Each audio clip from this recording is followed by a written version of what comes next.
এরে আল্লাহর বান্দা তাকাইয়া দেখো, ঢাকা বার ইউনিট হসপিটালে তাকায়া দেখ, কত আল্লাহর বান্দা আগুনে পুড়িয়া শরীর জ্বলসে গিয়েছে, কেমন ভাবে দাপড়াইতেছে, কেমন ভাবে বান্দা চিৎকারের আওয়াজ, তার আওয়াজে যেন হসপিটাল পুরো কেঁপে যায়। এরে নবীর আশিক উম্মতির দল, আল্লাহ ডাক দিয়া বলিল, বান্দা দুনিয়ার আগুন বুঝলা, আগুনে জ্বলতে সন্তানকে বাঁচানোর জন্য এত মায়া। আমার আল্লাহ ডাক দিয়া কয়, ইয়া আইয়ুহাল্লাযীনা আমানু কু আনফুসাকুম ওয়া আহলিকুম নারা। আল্লাহ বলে, ঈমানদার দল, নিজেকে জাহান্নাম থেকে বাঁচাও, তোমার পরিবারকে জাহান্নামের আগুন থেকে বাঁচাও। জাহান্নামের আগুন দুনিয়ার আগুনের মতো না, দুনিয়ার আগুনের চাইতে আমার মালিক আরো 69 গুণ বাড়ায় দিবে রে যুবক, 69 গুণ বাড়ায় দিবে। যেই আগুনের তাপ আল্লাহ এত বাড়ায় দিবে, দুনিয়ার জমিনে বান্দা একটা মিনিট আগুনের মধ্যে হাত দিয়া রাখতে পারবি না। আর ওই জাহান্নামের আগুন আমার আল্লাহ যে আগুনকে আরো 69 গুণ তাপ আল্লাহ বাড়ায় দিবে। এত গরমের তাপ, ও নগর পাড়ার যুবক, এখন তো তাকাইয়া দেখো কত গরম, গরমের তাপ সহ্য করতে পারো না।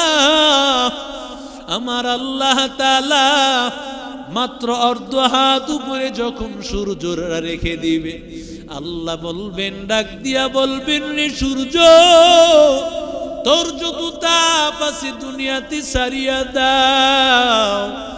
ওই তাপগুলো সহ্য করার ক্ষমতা কারো নাই, মোমের মতো মানুষগুলো গলে যাবে। এরে আল্লাহর বান্দারা, আল্লাহ ডাক দিয়া বলেন, কু আনফুসাকুম ওয়া আহলিকুম নারা, নিজের জাহান্নামের আগুন থেকে বাঁচাও, পরিবারকে জাহান্নামের আগুন থেকে বাঁচাও। কিভাবে? আমি নিজেই তো জাহান্নাম থেকে বাঁচতে পারি না, নিজে কোরআন জানি না, নিজে নামাজ সহিভাবে পড়তে জানি না, সন্তানটাকে আমি কিভাবে কোরআনওয়ালা বানাইব, সন্তানটারে কিভাবে আমি নবীর আদর্শওয়ালা বানাবো। সন্তানটাকে যদি কোরআনওয়ালা না বানাও রে যুবক, এই সন্তানকে যদি আমার মালিক আল্লাহ যখন জাহান্নামে দিবেন, আল্লাহ ডাক দিয়া বলবে, ও আব্দুল্লাহ, কোরআন পড়েছো? আল্লাহর বান্দা ডাক দিয়া বলবে, মালিক, না আমি কোরআন পড়ি নাই। নামাজ পড়েছো? না আমি পড়ি নাই। মেয়েটারে ডাক দিয়া বলবে, পর্দা করেছো? না পর্দা করি নাই। নবীর আদর্শ অনুযায়ী চলেছো? না চলি নাই। আল্লাহ বলবে, জাহান্নামে যাও, জাহান্নাম তোর জন্য রেডি, জাহান্নামে যাও।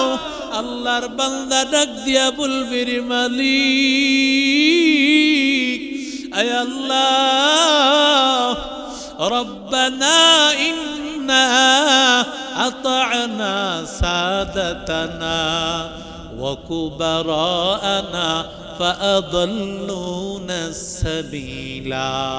আয় আল্লাহ, যদি আমাকে জাহান্নামে দিতে হয়, দুনিয়াতে আমার মা বাবায় দুনিয়াতে আমাকে মাদ্রাসায় পড়ায় নাই, মনে করেছে মাদ্রাসায় পড়লে 2-4 পয়সা বেতন পাবে।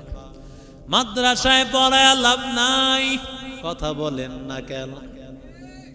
এরে আল্লাহর বান্দা, আমি মাঝে মধ্যেই বলি, ওই যে গাজীপুর হোতাপাড়া এলাকা, যেখানে বৃদ্ধাশ্রম বাংলাদেশের সর্ববৃহৎ, ওই বৃদ্ধাশ্রমে আমাদের হক্কানি ওলামায়ে কেরাম একবার নয় একাধিকবার সেখানে গিয়েছেন। সেখানে বহু মা বাবা আছে বৃদ্ধাশ্রমে অবস্থান করতেছেন। কার মা বাবা? কত ডাক্তার, কত ডক্টর, কত ইঞ্জিনিয়ার, কত উকিল ব্যারিস্টার, কত শিল্পপতি। আল্লাহর কসম, কত মা বাবা, কত শিল্পপতির মা বাবা, কত ব্যবসায়ীর মা বাবা, কত বড় বড় দুনিয়াদারের মা বাবা, টাকা পয়সার অভাব নাই, কিন্তু আল্লাহর বান্দা মা বাবারে বৃদ্ধাশ্রমে নিয়ে দিয়েছে। কিন্তু আল্লাহর বান্দা যুবক এই মাদ্রাসায় আব্দুল মান্নান মাদ্রাসার মতো মাদ্রাসায় পড়াশোনা করিয়া কোরআনের হাফেজ হইয়া মসজিদে ইমামতি করতেছেন, মসজিদে মুয়াজ্জিনি করে, মাদ্রাসায় কোরআন পড়ায়, হেফজখানায় পড়ায়, মাদ্রাসায় পড়ায়। আল্লাহর কসম বান্দা, এমন কোন হাফেজ আলেমের মা বাবা ওই হোতাপাড়া বৃদ্ধাশ্রমে কেউ নাই। আল্লাহু আকবার বলেন। কত মানুষ দেখা যায় কিস্তি নেয়। আমাদের একজন বড় আলেম মাহফিলে যাওয়ার পথে এক চার দোকানদার তার দোকানের মধ্যে বসিয়া চা খাইতেছিল। ডাক দিয়া বলে, ভাই তোমার দোকানে আমদানি কি পরিমাণ?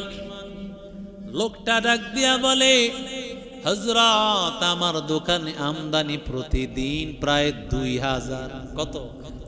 কথা বলেন না কেন? 2000 টাকার মতো আমদানি। মাসে কত হয়? কথা কন না কেন? আল্লাহর বান্দা হযরত ডাক দিয়া বলে, ভাই মাসে কিস্তি চালান কয়টা একটু কন না? হুজুর শরম দিয়েন না, কিস্তি চলে 3টা। কথা কন কয়টা? মসজিদের ইমাম সাহেবের কিস্তি কয়টা আছে? কথা কন না কেন? হ্যাঁ, ইমাম সাহেব, খতিব সাহেব তো এখানে বসা। দেখেন না, মক্তবের একজন কারি সাহেব মাত্র 5-7 হাজার টাকা বেতন, কোনো কিস্তি নাই। একজন শিল্পপতি যেই পোশাক পরে তার শরীরের সেই পোশাক। কথা কন ঠিক না বেটি? আল্লাহ তাআলা সম্মান দিয়েছেন। দুনিয়ার শিল্পপতিরা যেই পোশাক পরে না, আল্লাহ দুনিয়ার কোরআনওয়ালাদেরকে এত সম্মান দিয়েছেন। ওরা দুনিয়াতে টাকা পয়সা পায় কম বটে, তবে আল্লাহ তাআলা এমন ইজ্জতের জিন্দেগি দান করেছেন, ওরা যেই খাবারগুলো খায় পৃথিবীর এমপি, মন্ত্রী, মিনিস্টাররাও সেটা খায় না। ঠিক কিনা বলে? আমরা তো প্রায় সময় বলি, আমরা যেখানে যাই প্রত্যেকটা জায়গায় সেখানকার সর্বোচ্চ পরিমাণ ভালো খাবার, নদীর মাছ, একেবারে গাছের ফলটাই না হুজুরের সামনে উপস্থিত করে। ঠিক না বেটি? যেই খাবারটা একজন এমপি, মন্ত্রীও পায় না, একটা গ্রামের পিওর খাবার প্রতিদিন, যেই দামি দামি মুরগির গোশত আর গরুর গোশত বলেন, আর দামি দামি যত খাবার বলেন, আল্লাহর কসম, আল্লাহ একজন কোরআনওয়ালাকে আল্লাহ কোরআনের বরকতে প্রতিদিন তার দস্তরখানে উপস্থিত করেন। ঠিক কিনা জোরে বলেন? আমি সব সময় বলি, এগুলো কিছুই নয়, একমাত্র কোরআনের সম্মান। ঠিক কিনা জোরে বলেন? আল্লাহ বলেন, ইয়ারফাইল্লাহুল্লাযীনা আমানু মিনকুম ওয়াল্লাযীনা উতুল ইলমা দারাজাত, আল্লাহ ডাক দিয়া বলেন আমি আল্লাহ যাদেরকে ঈমান দিয়েছি তাদের সম্মান আমি আল্লাহ বাড়ায় দিব, আর আমি আল্লাহ যাদেরকে ইলম দিয়েছি তাদের সম্মান আমি আল্লাহ বাড়ায় দিব। সুবহানাল্লাহ বলেন। কত সম্মান আল্লাহ বাড়ায় দিবেন। কেমন সম্মান রে যুবক, তাকাইয়া দেখো দুনিয়ার একজন মসজিদের সম্মান একজন চেয়ারম্যান সাহেবকে সম্মান করে। নগরপাড়া বাজারে গেলে মানুষ বলে চেয়ারম্যান সাহেব আপনার মতো এমন দানবীর কেউ নাই, আপনার মতো এমন উদার মনের কেউ নাই। যখন একটু সামনে যা কয় দিমু তোর একটা কথা কর না কেন, জোরে বলেন। আর মসজিদের খতিব সাহেব, মাদ্রাসার মুহতামিম সাহেব, তার জুতাটা নেওয়ার জন্য এমনও আছে মসজিদের সভাপতি সাহেব মসজিদের খতিব সাহেবের জুতা সোজা করে দেয়, ঠিক কিনা? আল্লামা আহমদ শফি রহমতুল্লাহ আলাই মাহফিলে যখন যাইতেন জুতাটা সোজা করে দেওয়ার জন্য, জুতাটা ঠিক করে দেওয়ার জন্য লক্ষ লক্ষ মানুষ হুমড়ি খেয়ে পড়তো, আল্লাহওয়ালার জুতাটা সোজা আমি করতে পারি কিনা। এই কালামে জিন্দা কুরআনে হাকিম হিকমতে লা ইয়াজালাস্তু কদিম জামিউল ইলমি ফিল কুরআনে হাকিম تقاصرت عنه أفهام الرجال بخا قرآن كلام الله بشنو قديماستي নইনো। এরে নবীর আশিক উম্মতের দল, আল্লাহ তাআলা ডাক দিয়া বলবেন কোরআন পড়েছ না কোরআন পড়ি নাই, নবীর আদর্শ অনুযায়ী চলেছ না চলি নাই। কেন চলো নাই? বলে আমার মা আমারে কোরআন শিখায় নাই, আমার বাবা আমারে কোরআন শিখায় নাই। তারা মনে করেছে কোরআন পড়লে বুঝি আমি 2 পয়সা পাবো, সমাজে মূল্য থাকবে না, এজন্য সহিভাবে কোরআনটা আমাকে শিখায় নাই। আয় আল্লাহ, যদি আমাকে এই কারণে জাহান্নামে যেতে হয় আল্লাহ, আয় আল্লাহ রব্বানা আতিহিম দি'ফাইন মিনাল আযাব ওয়ালআনহুম লা'নান কাবীরা। আয় আল্লাহ, যদি এই কারণে জাহান্নামে দিতে হয়, আয় আল্লাহ আমার মা বাবাকে আগে জাহান্নামে দাও। নাউজুবিল্লাহ না সুবহানাল্লাহ বল, আরো জোরে বলেন। উপায় আছে? কথা বলেন না কেন? সন্তানের বিরুদ্ধে যদি হাসরের ময়দানে কাঠগড়ায় মা বাবা যদি সন্তানের বিরুদ্ধে মামলা দায়ের করে, রাস্তা আছে? জোরে বলেন। কোন রাস্তা নাই। এরে আল্লাহর বান্দা, প্রতিটা মা বাবা সন্তানের ক্যারিয়ার গড়ার জন্য ব্যস্ত। কথা বলেন না কেন? আমার সন্তানের ক্যারিয়ার গড়া লাগবে, বাধা নাই, বাধা নাই। সন্তানকে ডাক্তার বানাও, কারণ ডাক্তারি স্তরে দিনদার আলেমের দরকার আছে না নাই? সেখানেও দিনদার মানুষের দরকার। সন্তানকে তুমি ইঞ্জিনিয়ার বানাও, কারণ সন্তান যদি ইঞ্জিনিয়ার হয় তাহলে বান্দা মানুষকে, দিনদার মানুষ ইঞ্জিনিয়ার হিসাবে দিনের একটা জ্ঞান যার মাথায় থাকবে, আল্লাহ তাআলা ওই দিনদার ইঞ্জিনিয়ারের মাধ্যমে এমন কাজ আল্লাহ পরিচালনা করবে যেটা দিনদার নয় তার দ্বারা কোনোদিন সম্ভব না। দেখেন না আমাদের কমলাপুর রেল স্টেশন যার যেই ইঞ্জিনিয়ারের তত্ত্বাবধানে হয়েছে, ওনার 3 থেকে 4টা সন্তান, আল্লাহর ফজলে প্রতিটা সন্তান বাংলাদেশের বড় বড় আলেম। সুবহানাল্লাহ বললেন না? জানি না অনেকে আমরা এই খবর, অথচ বাংলাদেশের সবচেয়ে বড় rail station Kamalapur rail station, যেই ইঞ্জিনিয়ারের ক্যাটাগরিতে হইল, ওর সন্তান একজন আলেম ছাড়া নয়, সবগুলোকে আলেম বানালেন। একজন সন্তান মাদ্রাসা, ফরিদাবাদ মাদ্রাসাও পড়া। সুবহানাল্লাহ কোন ওনাকে বড় ইঞ্জিনিয়াররা অনেক বলেছে, একটা সন্তান খালি আপনার এই লাইনে একটা সন্তানকে ইঞ্জিনিয়ার বানান, কারণ আপনার ইঞ্জিনিয়ারিং এর পরে যাতে আপনার এই দায়িত্বটা, আপনি যে এত বড় ইঞ্জিনিয়ার, আপনার পরে একটা সন্তান এই লাইনের থাকুক, তাহলে আপনার এই পথ চলাটা সুন্দর হবে। তিনি বলেন, আমি কোন সন্তানটাকে ইঞ্জিনিয়ার বানাবো একটু বলো তো। আমার এই 3 থেকে 4টা সন্তান যদি একটাকে আমি ইঞ্জিনিয়ার বানাই, হাসরের ময়দানে ওই সন্তানটা যদি আমাকে জিজ্ঞাসা করে, 3 ভাইরে আলেম বানাইছো, আমারে কেন বানাও নাই? কথা কন না কেন? জবাব দেওয়ার রাস্তা আছে। এর দ্বারা আমি বলি না, আমাদের কোনো আলেম বলে না যে আপনারা ইঞ্জিনিয়ার বানায়েন না, ডাক্তার বানায়েন না, উকিল বানাবেন না, ব্যারিস্টার বানাবেন না, সব বানান, তবে কোরআনের শিক্ষা প্রথমে দেন। ঠিক না বেঠিক?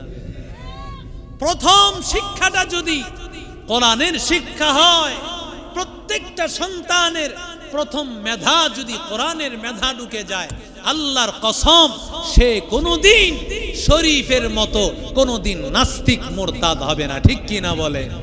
সে কোনোদিন তাসলিমা নাসরিনের মতো নাস্তিক হবে না, সে কোনোদিন ওই নাস্তিকের মতো হবে না যে বলেছে মুয়াজ্জিনের আযান আমার কাছে বেশ্যার আওয়াজের মতো মনে হয়।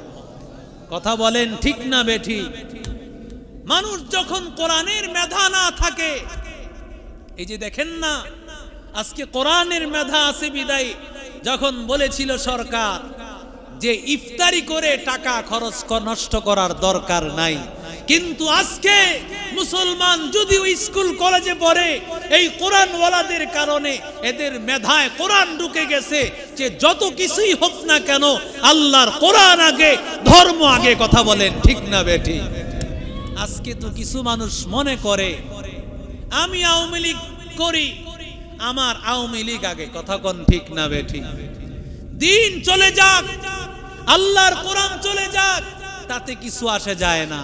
আমি বিএনপি করি, আমার ধর্ম আগে, আমার জামাত ইসলাম করি, আমার সেই দল আগে। না না দোস্ত, সবচাইতে আগে হলো দিন, সবচাইতে আগে হলো কোরআন। কোরআনের বাহিরে যত কিছু আসবে সব কিছু মাইনাস, একমাত্র কোরআনের পক্ষে যেটাই থাকবে সেটাই থাকবে। কথা কোন ঠিক কি না? কোরআন ছাড়া কিছু আমরা মানতে রাজি? আরো জোরে বলেন। কোরআন কি বিএনপি, আওয়ামী লীগ, জামাত ইসলাম কোন একটা নির্দিষ্ট দলের না সবার? কথা বলেন। মাহফিল কি বিএনপির? কথা কন। মাহফিল কি আওয়ামী লীগের? মাহফিল কি জামাত ইসলামের? নাকি আল্লাহর কোরআন, আল্লাহর দ্বীন, নবীর আদর্শ প্রতিটা মুসলমানের? এটাই হলো একজন মুসলমানের বিশ্বাস। কথা কন ঠিক কি না? আজকে পার্টে পার্টে বিভক্ত মুসলমান। আমি পার্টি করি, আমি এই পার্টিকে প্রাধান্য দিতে গিয়া ধর্ম থেকে আলাদা হতে চাই। ঠিক কিনা জোরে বলে? পার্টি পার্টির জায়গায় করবে, তবে দোস্ত মনে রাখতে হবে আল্লাহর কোরআনের বাহিরে তোমার দল না। ঠিক কিনা বলে? তুমি দল করতে পারো, নবীর আদর্শের বাহিরে তোমার দল না। সব কিছু কোরআনের সাথে মিললে করব, কোরআনের সাথে না মিললে সব কিছু বাদ, একমাত্র থাকবে কোরআন, নবীর আদর্শ আর ইসলাম। কথা বলেন ঠিক কি না? আল্লাহ তাআলা আজকে মুসলমান সন্তানকে দিনদার বানাতে চায় না। কেন বানাইতে চায় না?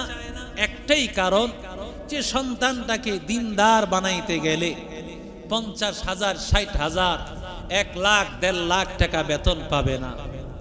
আমি প্রায় একটা ঘটনা বলে থাকি। সিরাজগঞ্জের এক সচিব ছিলেন, রেজাউল করিম তার নাম। তার 4টা সন্তান, 4টা সন্তান কোরআনের আলেম। সুবহানাল্লাহ বলে। 4টা সন্তান কি কোরআনের আলেম বানিয়েছে। আল্লাহর বান্দা একদিন ঘটনা তিনি বর্ণনা করতেছেন। ওই জেলার বড় আরেকজন সরকারি অফিসার, সরকারি সচিব, সরকারি সচিব যার অধীনে সরকারি অনেক লোকেরা কাজ করে। আল্লাহর বান্দা পরস্পরের মধ্যে কথা ডাক দিয়া বলে, ভাই আপনার সন্তান কয়জন? বলে আমার সন্তান 4 জন। সন্তানেরা কি করে? বলে 4 জন কোরআনের সন্তান। 4টা সন্তানকে আল্লাহ কবুল করেছে, 4টা সন্তানকে আমি কোরআনের আলেম বানিয়ে দিয়েছি। আরো জোরে বলেন। আল্লাহর বান্দা ডাক দিয়া কই, ভাই সেও সিরাজগঞ্জের বড় সচিব, ডাক দিয়া বলে, ভাই জানাজা দেওয়ার জন্য 4 সন্তান তো লাগে না, একটা সন্তানই তো যথেষ্ট। 4টা সন্তানকে কেন মাদ্রাসায় তুমি পড়াইতেছ? একটা সন্তানই তো তোমার জন্য যথেষ্ট ছিল, 4টা সন্তান দরকার নাই। আল্লাহর বান্দা ডাক দিয়া বলে, তোমার সন্তান কি পড়াইতে গিয়া মাসে কয় টাকা খরচ হয়? বলে আমার সন্তানগুলো পড়াইতে গিয়া মাসে 1200 থেকে 1500 টাকা খরচ হয়। বলো কি তুমি এই কথা? আমার সন্তান বাংলাদেশে যখন পড়াশোনা করেছে, সন্তানগুলো মাসে ইউনিভার্সিটির খরচ 20,000 টাকা হয়েছে। যখন লন্ডনে গিয়েছি তখন এর মাসিক খরচ এখন দিতে হয় 40,000 টাকা। তোমার সন্তানগুলোকে তুমি মাসিক 1200 টাকা খরচ করে পড়িয়েছ। পড়াশোনা শেষ হওয়ার পর তোমার সন্তান মাসে বেতন পাবে 5-7 হাজার টাকা, আর আমার সন্তানের পেছনে খরচ করেছি 40,000 টাকা মাসে। যদি আল্লাহ কবুল করেন, সন্তান যখন পড়াশোনা শেষ করবে, এই সন্তানগুলোর বেতন হবে মাসে 2 থেকে 3 লক্ষ টাকা। এখনো সময় আছে, সন্তানগুলোকে মাদ্রাসায় পড়ানো লাগবে না, সন্তানগুলোকে স্কুলে দাও, সন্তানগুলো দুনিয়ার লাইনে দাও। আল্লাহর বান্দা ডাক দিয়ে বলে, না না, আমি যেটা বুঝেছি তুমি সেটা বুঝো নাই। এবার রেজাউল করিম সাহেব ডাক দিয়া বলে, রে ভাই, তোমার সন্তানগুলো তোমার কাপড় চোপড় গুলো ধৌত করে দেয় কি না? বলে, না না, আমার সন্তানেরা কেন কাপড় চোপড় ধৌত করে দিবে? এর জন্য তো কাজের বুয়া আছে, কাজের লোক আছে। কয় আমার সন্তান আব্দুল মান্নান মাদ্রাসা থেকে যখন পড়াশোনা করিয়া মাদ্রাসা বন্ধ হয়, ছাত্রটা যখন আমার বাড়িতে আসে, আমার সন্তানটা, আমার কাপড় চোপড়, ওর মার কাপড় চোপড় গুলো আমার সন্তানেরা এই কাপড় চোপড় গুলো ধৌত করে দেয়। শুধু তাই নয়, মাথার মধ্যে তেল দিয়া দেয়, মাথাটা আশ্রাইয়া দেয়।